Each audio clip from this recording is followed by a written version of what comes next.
We've talked a lot about Baltimore in the last 48 hours. I have. It's not the record that you have with African Americans, but it's the rhetoric that we've been seeing. And I want to go back to what you said on election night. You say, now it's the time for America to bind the wounds of division. I say it's time for us to come together as one united people. I pledge to every citizen of our land that I will be president for all Americans. It's true.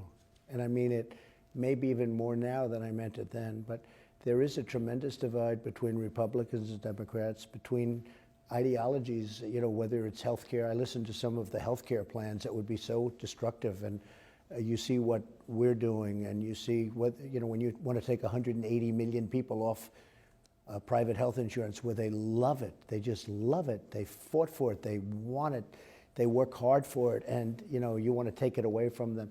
There's a divide, and that's one of many things.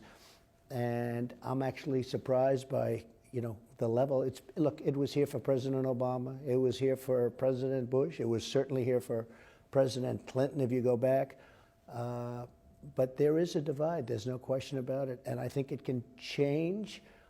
I really do. It started on a bad foot when, you know, this whole hoax was created with the Russian hoax today. See, somebody even said it with respect to Mitch McConnell. Mitch McConnell could not care less about Russia. It's, you know, when they throw out these phrases and they think it's wonderful and they say, let's play it. I do believe that there's a chance that we can do something. It would be in a second term. I really think we could probably do something and a lot better. That would be one of the things that I'm a little bit surprised at. I thought there'd be better unity. We're accomplishing a lot. We're getting what we want. The military is being rebuilt. The tax cuts we got.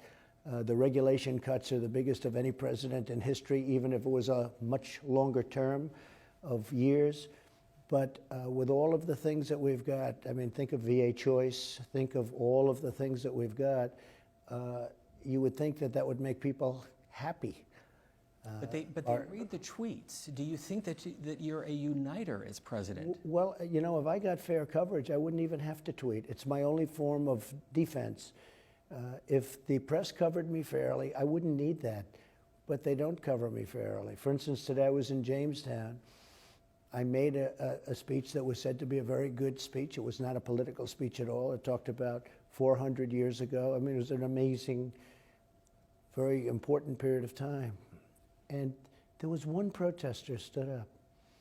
And he stood up and he held up a sign and he said, whatever he said, something. He got more publicity than the speech got. Now, I don't need publicity, Steve, at all. But I just thought it was so terrible.